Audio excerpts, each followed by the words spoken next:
Hey guys, it's me Felix. I hope you're having a wonderful day today. There's a new Twitch promotion live from February 26 until March 26 for the Midnight Expansion launch. The reward is a new battle pet called Fishmonger May.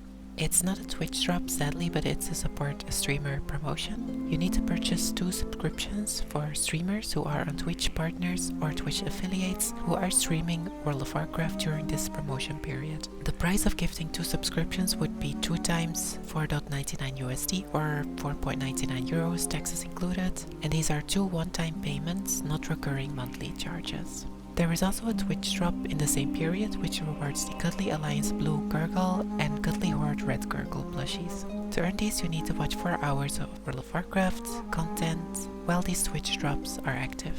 I have mixed feelings about this promotion, to be honest. I'm really happy with any new pets, but putting them behind a paywall makes them less accessible for everyone, and I think they should be accessible for everyone, especially if they're part of the battle system. Thankfully, Fishmonger May does have abilities and can participate in pet battles, so that's a really good thing. However, this contrasts with most midnight pets that are free to get in the game, but cannot battle. I mean, they're technically not really free because we're paying for the expansion and a monthly subscription, but it's concerning that most new pets in-game are not able to battle anymore as of midnight, and pets that can battle are locked behind a paywall. My plea to Blizzard is to please make all midnight pets part of the battle system again, and include new battle pet content in general. There's a lot of people paying to play your game that really care about pet battles, which was demonstrated by Aronish's post on the WoW Blizzard forum. I won't give up hope that they will change their direction on this. Let's move on to the pet review of Fishmonger May. Fishmonger May looks like a baby seal with a pale bluish grey fur, a purple arctic fur trimmed hood. She has utterly adorable and expressive eyes, and she carries a little backpack with violet purple fishies in it. Her model looks similar to Bundled Up Bob, but they have different fur and coat colors. In addition to the sea calf, which looks a bit more menacing in comparison to May and Bob. I think these are the only seal pets in the game. There have been some other seal pets data mined previously, but most of these never got into the game as far as I'm aware. But I do see Bob and May in the list, so maybe we'll get more in the future, hopefully also with battle abilities. So Fishmonger May definitely gets my seal of approval. I also made a video about Bundled Up Bob in the past. I'll add a link in the description to that, if you would like to watch that. Upon summoning, it runs up to eat a fish placed down by its trainer. Her description reads, "You can never have too many fish according to May. She's an aquatic pet, so harmful damage over time effects applied to her are reduced by 50%, and damage over time effects dealt by aquatic pets are increased by 25%. She takes 50% increased damage from flying type abilities and 33% decreased damage from undead type abilities. She comes in a health power breed with 1709 health, 281 power, and 236 speed.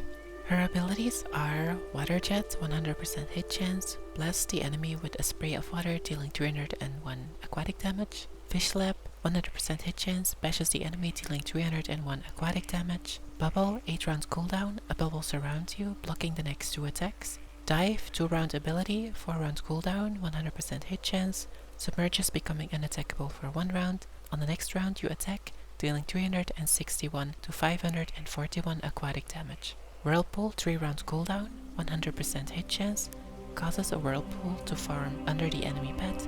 In 2 rounds, the opponent's pet will take 451 aquatic damage and be rooted for 2 rounds. And Feast, 3 rounds cooldown, 50% hit chance, deals 602 beast damage, always hits if the target is bleeding. May has a strongly aquatic flavored kit with defensive and burst potential, and she's definitely making a splash in the battle scene. Water Jet and Fish Lip are practically identical. They deal the same amount of aquatic damage, so there's not much choice to make there. The choice between Bubble and Dive will depend on which team you're facing. A bubble that blocks 2 attacks makes May very resilient, especially considering her higher health pool. Keep in mind that a bubble can be countered by opponents with multiple hit abilities such as Flock or Build's Turret, reducing its value. Dive, however, is less sensitive to multiple hit abilities, but it only evades an opponent's ability for 1 turn. For Dive, be mindful that when your opponent also uses an evade burst, such as another Dive or Burrow, it will still hit May while she is in her evade phase, even if the opponent is more speedy than May and she is in her diving phase. I do think bubbles and dives work better in speedy pets as they can give you the advantage of evading and blocking earlier on in the battle, which can really make a difference, especially in PvP. Slot 3 offers a delayed aquatic burst with whirlpool that roots your opponent, or a beast burst with 50% hit chance unless the target is bleeding. A combination of whirlpool followed with dive can be very strong for double delayed pressure.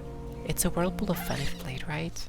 Against elemental pets, who take 50% increased aquatic damage, this can really seal the deal.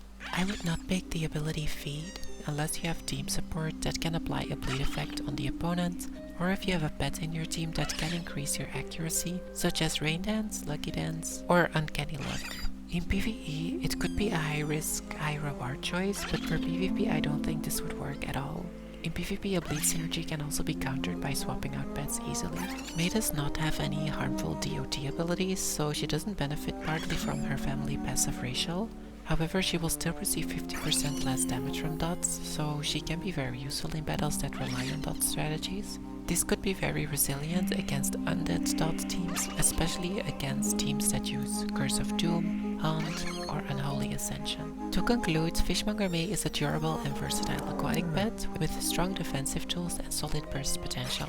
Her bubble and dive abilities offer strategic flexibility, while Whirlpool can apply delayed pressure in the right team setups. She will shine most in controlled PvE situations, like family battlers, where she can lever her aquatic passive ratios and delayed bursts. And that was it for the pet review of this new battle pet, Fishmonger May.